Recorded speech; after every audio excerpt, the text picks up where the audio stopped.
talk about something that has started a lot of arguments in marriages. What's that? Money. Good one. Should we have joint accounts, separate accounts, a little bit of both? I don't know. Let's talk about it.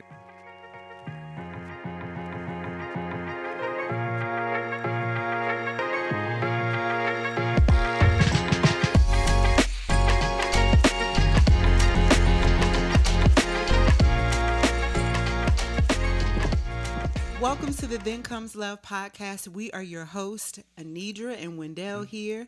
And we started this podcast. Why, bae? Just because we want to walk alongside of those who may be struggling in their marriages and let them know that they are not the only ones going through life. We all go through life, but we don't want to talk about it because we smile and put on a facade. But truth be told, we need each other to get through this thing called marriage, because marriage is hard. Yeah. And we want to keep it real with you about, some of the real life struggles we've walked through in marriage, and we want to keep it real with you, and hopefully it will encourage you as you're in your marriage, because we feel like love is great, but when you're walking through all of this stuff, love is when it feel like love is gone. What you got left? After the love Come on now. gone. I will join in with you, but the devil trying to steal my voice this week. Oh, okay. Devil trying to steal your voice. But talking about money, man, money is a very powerful thing. It one causes of the top reasons for divorce. yes, it's like you come into a marriage. I'm gonna give you my heart. If you're coming into a marriage and you have a child, you're giving them your children. I'm giving you my body. I'm giving you everything. I'm giving you a little bit of this money, though. The rest of this money, I'm going to put you on the side. Stop. That's how a lot of folks come into a marriage. It's like, listen, just in case this thing don't work, let me have a little bit of money on the side. You understand? Because money is different. I'll give you everything. Because there are, and honestly, money, if you think about money, causes an issue even before you get married, because you got to have conversations like prenups and pre. You know what I'm saying? You're right, like, but my goodness. You thinking about, because everybody wants to protect their stuff. Yeah. So why get married then? If you got stuff and you ain't sure if you want to let them have you're giving your whole heart, but you're not giving them everything. You're just gonna give them a little small piece of yourself just to see if they crazy or not. But no. Yeah. I recall one time, you and I don't even think you remember. This is a very long time ago. We went out to eat with a couple. I ain't considering okay, no names. A couple. And it was time to pay for the check. And the husband said, "You gonna pay for your half of the dinner?" I was like, okay. And then we started to go more conversation with him, and we found out that they broke everything down 50-50. Pay your half of the mortgage. You get to pay for your car. You got to pay for your half of the electric bill. I'm like, Lord, are y'all roommates or are y'all married? And back then, we keep our mouth quiet. That's their marriage, that's their business. But now we had a podcast, we can talk about it. I'm not understanding that one. Like, you split all the bills, right, in half. And I know for a fact that's not, other couples do that as well. Yeah, sure. Okay? And I am not here to judge, but for me, I just see how that can cause problems. Because let's just say I'm short this month and I ain't got this half of the electric bill. Now you looking at me side-eye like... Yeah, that's why money needs to be something that we talk about before we get married. Because here's the thing. I think before we get into how you decide to do your finances as a couple, we need to understand how everybody comes in with a different money story. Okay. So I think that's the first thing, because for us, we came from two different backgrounds. My family, both of my parents worked. We struggled financially. I watched my dad hustle. I watched him lose jobs, get jobs, do good one time. We're not doing so good other times. So we struggled. There were times when we didn't have anywhere to live. I remember when we were younger, we lived in a help house for a little bit. I remember going to my grandmother's house and then for a summer, and then coming back, and we had a house all of a sudden. I mean, it just was. My parents worked really, really hard. They worked really, really hard, but we struggled financially. And so when I came into our relationship, I was coming into it from a lack approaching finances from a lack POV. Whereas when you in your household, tell the people, how was it? I mean, it was Complete opposite. It But go was ahead. okay. First of all, my parents had me later in life. I'm the youngest of three. My older siblings were basically adults, and so when you're in your 40s, that's when you have the most money that you normally have in your life. And then at that point, I was the only one still in the house, so we was loaded. At least that's what it felt like. We really weren't. We really were not loaded. It's just that let my parents tell they struggled as well, but it just wasn't seen. It wasn't. He had visible. a brand new car in, Hey man, who telling in the story? 10th grade. Who telling the story? Who telling Go the ahead. story? It wasn't brand new. It was used. It was somebody else had it for 6 months. But that's neither here or there. Yeah, but no. He got a car off the lot. Yeah, it was. But listen, it was. Well, my mother didn't drive, so really, basically, I was her chauffeur. That was the deal. I would drive her around. But yeah, Christmases were phenomenal. My dad basically got a job with a company. It was entry level. He got a job and he just stayed there for 40 or 50 years or whatever. And through the years, he just kept getting raises, and we did pretty good. Yeah, we did okay. We weren't rich by any means. Yeah. But Well, so let me just say this: like birthdays and Christmases for us, they're very little, or there would be, like I said, my parents did the best that they could, but it wasn't like elaborate. I mean, Christmases for you and birthdays for you. Well, I don't think birthdays we didn't do. I mean, as a little child, yeah, you had the birthday parties at McDonald's, or what was it called, Chuck E. Cheese when you were small. But I didn't have any of those. I mean, I'm just saying though. You could have came to mind if I knew you better say that anyway. But as we got older, Christmas. But every year Christmas, Dad made sure he would break his back. If you put it down on the list and it's not, if it's kind of reasonable, if it's reasonable, he getting it. You know what I'm saying? If you want a Nintendo Power Pad, remember the Nintendo Power Pad? You could run on that. Oh wow! Nintendo, I wanted the glove. Remember the glove? I wanted a Nintendo. I had a glove. You could have came over my house and played it. I had a glove. I had a Power Pad. I had all that stuff, man. You know what I mean? Bicycles. He-Man, Ninja Turtles. I mean, but it was only during Christmas. It wasn't year round. It was Christmas, birthdays, and none of that. He won't buying toys if you go to the toy store. Back in the day, the mall was where you went to get the toys. I spent all day begging and asking. The answer was always no. But come Christmas And birthdays. we didn't really go crazy. As you got older, birthdays really. Well, sure, I understand that. Yeah, but Christmas was always. But go ahead. I mean, so that was our story. As you can see, we came from two completely different worlds. And so fast forward when we get married, I'm going to use this example that we had a credit card when we got married. I was the one that introduced us to credit cards. Okay? Because your parents talked to you about. Don't get no credit card, boy. What's wrong with you? No credit card. And they even prepared you for when I you had get all married. let me tell you something. Yes, they prepared me for all what to do, what not to do, and everything. Married her, all that went out there. Well, they said. Well, I was going to say they told you, don't depend on your spouse's income because that was his world. They would say, your wife is going to get pregnant one day, so you need to make sure that you can provide all of those things. Yeah. I don't know if it was because I was a female, a girl, and I don't know, but that wasn't something that my parents really talked to me Could be about. part of it. Times were different back then. Yeah, so they never really talked to us about it. So when we got married, I was like, we need to get a credit card. So I introduced, and of course he didn't really want to do that, but I'm like, we need to get a credit card because what if we don't have? But man, we got that credit card in the mail, and I handed it to the lady at the register. She gave me stuff, and I ain't had no money. It was like crack cocaine. I got addicted. Credit. Let's just put it on credit. Put everything on credit. Remember you bought me my PlayStation? I did. Very first PlayStation on credit? I did.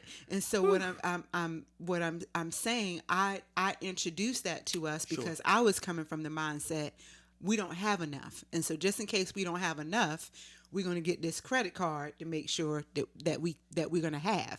And so when it was time to pay for the credit card, it was time. That part. When it was time to pay for the credit card, he wanted to pay the whole thing off. Yeah, that's what Dad did. I remember him going upstairs in his office, and he had all the bills. And back then, you had to write a check. He write a check for everything and pay it right off like that. So hey, okay, we got a bill.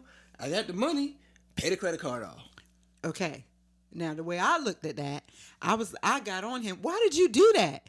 What if we don't have enough food? What if we don't have enough gas? Before that, I was like, we gonna tithe. Then we're gonna pay the credit card off. And I was like, yeah, I'm like, what we doing here? But what he did was that was all the money we had. And we had like $100 left over. No, I wouldn't pay to zero. No, I think it really was that. You were like, let's just pay the credit card off, which that's what you should do. I would tell somebody to do that now. Pay the credit card off. But I'm saying I was coming from the mindset that we don't a lack, like we're not going to have enough. That was always the way I thought. We're not going to have enough. And so we would get into it about finances because he would want to pay things off, pay them right away. And I'm like, well, wait a minute. We got to make sure we have enough. So it's important when you're thinking about, when you're in a relationship, when you're married, that you have to understand the relationship that both of you have with money. Yeah. Because we were on two different sides of the money conversation. And I think if we just had a conversation about it in the beginning, how we were going to do things, then it would have been a lot easier for us. And side note, my parents prepared me. Mom and Dad, if you're watching, y'all prepared me. You taught me well, and I knew what to do. And I still didn't do what I was supposed to do. So, as a parent, you can just teach your kids and give them all the wisdom. They still not going to do what you're supposed to do. And then I will say this. I just want to say, it's the woman God gave me is why I didn't do what I was supposed to do. It was the woman that, God, you gave me the woman, and she the reason why. Don't even try it. Don't even try it. I was going to say our story was different than your parents' story. Because when we got married, we were only doing well for 6 months before you lost your job. And we had a baby on the way. Didn't know how we were going to do milk. We talked about that. Yeah, our parents. I understand that. They were older than us when they got married. Yeah, so it was a different. We were children. They were grown. Yeah, so it was different. So I'm just saying, before we talk about how we're going to do joint accounts, split accounts, both a little bit of both, you got to understand the story that everybody has a story that you're coming in with, because then you know how to handle those situations. Okay. Yeah. So we were talking about joint accounts versus separate accounts. Yes. So let's have a conversation about that. So you said you don't understand why people get into relationships and they want to protect their stuff. They do. You'll give your heart, you give everything else, but you don't want to give your money. For me, I think we both agree on this, but if you're getting into a relationship and you are coming into it with a plan B, that if it doesn't work, then I don't know if you should be getting married in the first place. This is our opinion. Yeah, it is our opinion. Don't be coming for us. Why would you get married in the first place if you are not sure that you want to? You're not going to go into it as a full partnership, because marriage is 100 and 100, not 50 and 50 or 75-25. You both have to give 100%. You have to be all in. So if you are unsure about wanting to give shared accounts, then what's the point in being married? Right, because the divorce rate already high, and you already have doubts. You don't even know if this thing gonna work, just in case it don't. Now I do understand there isn't a one size fit all. Everybody has. No. I'm not saying do the way we do it. Sure, but I do think it's not really what you do; it's the intention behind what you do. Yeah, like I know we have some people have joint accounts. And then, hey, we put a little bit on yours. You do whatever you want to do with that money. Put a little bit of mine. I don't even think I'm talking about that. I'm talking about where you're living like roommates. And you don't know what I got, and I don't know what you got, and we just do it. There shouldn't be any secret accounts. You got the side account. You don't know what's going on. Like, if we don't have, like, side... No. Well, what I'm trying to say is we don't separate it to here. This money's yours, and this money mine over here. You can spend whatever you want. And I don't have a problem with that. But we don't even have that. I was just saying, if we did have that, I think we still would have access to it. Yeah, for sure. Now I will say that it might not be. Some people might have separate accounts because, like for us, we put everything in one account, and then you're spending, I'm spending, and it's hard to track. Well, I don't spend. Basically, it's you spending. But I get what you're trying to say. But it's hard to track, and so sure, that's why I'm saying it's the intention behind it. Sure. If you're doing it because it works easier, you want to reduce the arguments of you spent $1 and didn't tell me, all of that stuff, then that's okay, that's cool. But if your intention is, well, I want a rainy day account, just in case he leaves me or she leaves me, then that's where you need to be questioning if you even need to be getting married in the first place. Right. Now, you can do it where you know, like you said, I think you have, you know, a joint account for all of our bills or whatever. You have your account to spend your money, because like if you want to get something as a surprise, you all up in the account, can't get you nothing because you nosy. Yeah, you could do that. Now for us, we just use I would use our credit card. I would, you know, pay on the credit card for whatever I'm trying to get for him that I don't want him to know of, and I know about, and I'll just pay it off or something like that. But there are different ways that you could do it. I just buy it. If you're being nosy, you find out that's your business. Stop being nosy. And we do that too. We'll say, look, we're about to buy something for you. Don't look at the account or something like that, and then we don't look at it. But I think again, marriage is a partnership. There shouldn't be anything that you're hiding. You shouldn't be setting up for a rainy day, plan B if your spouse leaves you or anything like that. But the other thing I would say too, I think is important. Now, some people might believe in the traditional way of doing things in marriage, where that man handles all the finances, whatever he decides to do, he does. I don't necessarily agree with that. I think I need to know where our money is going, and so do you. Times have changed. Once upon a time, that's how it was back in the. Well, no, there are people who still, like we met with somebody yesterday. They believe in the traditional. Sure, yeah. Like he'll take care of all the bills, and I trust him to do that. I trust him, but I still think that I need to know. Because if something happens to you, I need to know what bills we got, and you know, when we're doing it together, I just think it makes sense. Plus, it helps with the arguments. And now you know why you can't spend. Other than somebody, you can't spend. Like, what? I work too. What you mean? But if you sit down together and you see, oh, that's why we can't spend the money, because X, Y, Z is coming out. We got this going on. Money is it's ugh. It is the number one, one of the number one stressors in marriage. And so it's because I want to go on a cruise, and you telling me I can't go. And I'm glad you said that, because another thing too is important to know, not just their story, but know their personality.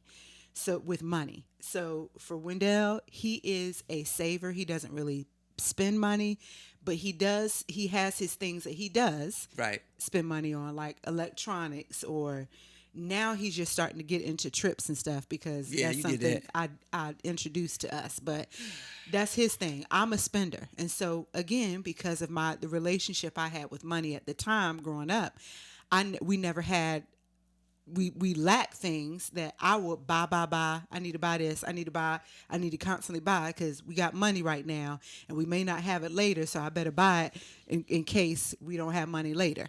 So I'm a spender. And so it's important to know that dynamic. Let me tell you something. And because I don't spend, if I see something I want to get, we know, and we don't have the money, or you tell me I can't get it, I'm going to go nuts, because you got 55 Amazon packages that coming to your house, and I can't spend $10 on something I want. Because I'm buying for you too. It don't matter. I ain't asked you to buy that for me. This is what I'm saying. When I want something, I want to, because like I say, I work. Just like I'm hard. True. So when I want to buy something, $10, $20, don't tell me we ain't got it. Well, if we don't have it, we don't have it. But we take some of your stuff back so we can have. So you see how it can be a thing. So when you're thinking about, so regardless whether you have a joint account, split account, if you do it however you want to do it, you do it however you want to do it, whatever works for you. There is no one size fits all. I would just say you need to monitor, be aware of the intention behind why you're doing what you're doing. I don't think there should be any separate accounts. Let's talk about how we make financial decisions as a married couple. What do you think about that? Well, before we get to the financial decisions, I had a thought that came to mind. We met with a young couple before, and we asked some questions. And I think one of the things we need to talk about is, what is the expectation of how we spend money? For example, like one couple may say, like, we only got $500 in the account, and they're just stressed and sad, and we're so broke. We ain't got no money. We only got $500. What are we gonna do? And the couple's like, we got $500. Let's go out to eat. You know what I'm saying? This is the mentality. That's how you see money. It's how you see money. So that definitely that has to be clear. So sitting down and budgeting. So when you sit down together and you just budget and see what comes out and have a goal of what you want to have remaining after you pay all your bills. That way, y'all can be on the same page of what's a lot of money, what's not a lot of money. That's one to throw that on there. Yeah, that's good. I think so. What you're saying is basically we need to have money conversations. Oh, absolutely, man. Yes. There need to be money conversations of how much we want to keep in our account at all times. Yeah, and then what are some other financial decisions? I think maybe one of them would be how much can we spend without asking the other person? So is there an amount? Yeah. Is anything over $50? We let each other know. I would say for us, is there really? I think if I'm gonna spend, I would say if I'm gonna spend anything, it's like an unspoken thing for us. That if I'm gonna spend anything over $100, I would say anything over $50. I'll let you. We talk about it. Yeah, because like when I bought my planter last week, I was like, babe, this is $69. You know, I don't think and we the gonna be honest on this Then Comes Love podcast. Yeah, tell me. I feel like I feel like that's more me. Like I feel like you'll spend $200-$300 and then tell me about it. I would not spend no $200 or $300 and not tell you. I would never do that. No. Okay. Have you ever seen me spend $200 and not tell you? I feel like you spent money on something. What did I spend money on? I don't know. Yeah, I don't do that, babe. Okay. Yeah, I don't do that. I will ask you. Well, if that's the case, I could have bought them Amazon chairs that I wanted. Those were $500 each. No, they were $200 each. Okay, and I came to you and asked you about it. Okay. My bad. Don't be putting me out on Front Street bad. and I'm not just even knowing trying to don't even know your full story. Okay, how about $100 though? I won't do. I know. Hair and nails, you set appointments, and I don't know nothing about that junk. But with my hair, you know that I got to get my hair done. But I don't know you getting it done this week. Okay, so you that's feel like $200-$300. Okay, so you feel like you want to Not that I care. Okay, not that I care because I need you to look. I need you to get that stuff done. I mean, but I'm just saying. I just feel like that's a routine. I just feel like thing there are that I have. times where you just have things coming out the account that you're doing, like whatever it is, and then I've been trying to get like I'm getting nervous. I'm like, is that how I spend this $50? I'm like, I don't know. Well, the reason why you get nervous is, see, we having this real conversation with y'all. We don't. Yeah, the reason why you get nervous is because you don't touch our bills. You don't budget, which that's a whole nother conversation. We do come together. Sometimes, but for the majority of the time, like, or if we do come together about our finances, we talk about it, and I have to tell you, all right, babe, we can't spend anything else, and then that's. But I'm already there with you because I don't spend. I'm like, yeah, I ain't spending. Like for instance, you said this last week. Don't we spending like we gotta tighten up because we got X, Y, and Z. I'm like, yeah, I'm on board. I didn't think that was you telling me. I was just saying, hey, we on one accord here. That's all. So, right. But I'm saying you don't get into the weeds of those things. You don't really care. I guess. And so that is something that listen. Y'all want to know an area that we struggle in? It would be this. Money is something that how we handle our money. There are some things that we can do well, but there are other things that we're still working on, and budgeting is one. Like, because we come from two different worlds, and Wendell is very hands off with things. Not really hands off. He don't spend money. He don't care. He just like, I got paid today. Do what you need to do. And so that is something that we're still figuring out as far as how we're gonna handle our money. Yeah. But as far as like what we spend and how we spend it, we have conversations about that. For sure. But the whole budget, who's gonna do the budget and all that stuff, those are things that we kind of try different things, and we're still trying to make sure we get better. That gets off topic. No, you didn't. Okay, cool. Okay, I'm just saying. Well, what were we talking about?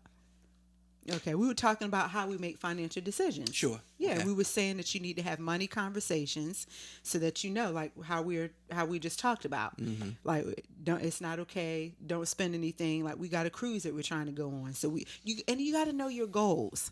Like for us this year, with when our daughter graduating, that's a big expense. And so we're like, okay, we had a conversation about what we're going to do, how we're going to celebrate her. So I think it's important that as you're talking about, having those money conversations, the goals that you have. Sure. We know that we want to pay off debt.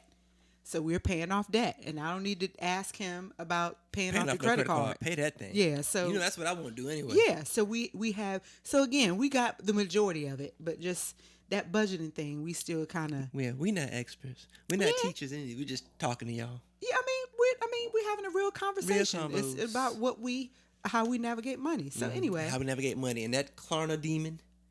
Look, so listen, Klarna. I use Klarna because I don't want to use a credit card, and so that's why I know that I have to. I have to pay it back.